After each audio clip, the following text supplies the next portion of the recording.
वायु पुराण का परिचय तथा उसके दान एवं श्रवण आदि का फल।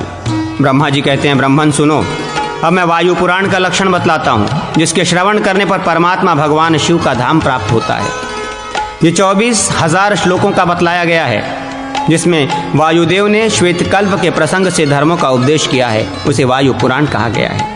ये पूर्व और उत्तर 2 भागों से युक्त है। ब्राह्मण, जिसमें सर्ग आदि का लक्षण विस्तार पूर्वक बतलाया गया है, जहाँ भिन्न भिन्न मनवंतरों में राजाओं के वंश का वर्णन है, जहाँ गयासुर के वध की कथा विस्तार के साथ कही गई है, जिसमें सब मासों का महात्म्य बताकर माघ मास का अधिक फल बताया गया है, जहाँ दान धर्म तथा राजधर्म अधिक विस्तार से कहे गए हैं, जिसमें पृथ्वी, पाताल, दिशा और आकाश में विचरने वाले जीवों के और व्रत आदि के संबंधों में निर्णय किया गया है, वो वायु पुराण का पूर्व भाग कहा गया है। मनीश्वर, उसके उत्तर भाग में नर्मदा के तीर्थों का वर्णन है और विस्तार के साथ शिव संहिता कही गई है, जो भगवान संपूर्ण देवताओं के लिए दुर्गेय और सनातन है। वे जिसके तट पर सदा सर्वतोभावेन निवास करते हैं, वही नर्मदा का जल ब्रह्म है, यही विष्णु है और यही सर्वोत्कृष्ट साक्षात शिव है। यह नर्मदा जल ही निराकार ब्रह्म तथा कैवल्य मोक्ष है। निश्चय ही भगवान शिव ने समस्त लोगों का हित करने के लिए अपने शरीर से इस नर्मदा नदी के रूप में किसी दिव्य शक्ति को ही धरती पर उतारा है।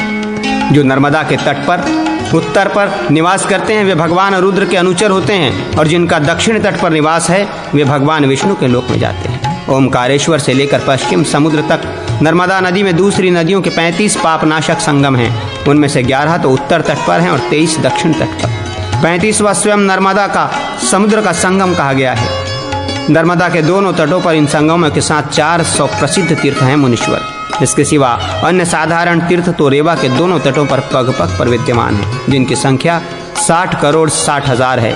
ये परमात्मा शिव की संहिता परम पुण्यमयी है, जिसमें वायु देवता ने नर्मदा के चरित्र का वर्णन किया है। जो इस पुराण को लिखकर गुणमय धेनु के साथ श्रावण की पूर्णिमा को भक्तिपूर्वक कुटुंबी ब्राह्मण के हाथ में दान देता है, वो 14 इंद्रों के राज्य काल तक रुद्रलोक में निवास करता है। जो मनुष्य नियम पूर्वक भविष्य भोजन करते हुए इस वायु पुराण को सुनाता और सुनता है, वो साक्षात रुद्र है, इसमें संशय नहीं है। जो इस अनुक्रमणिका को सुनता और सुनाता है, वो भी समस्त पुराण के श्रवण का फल पा लेता है।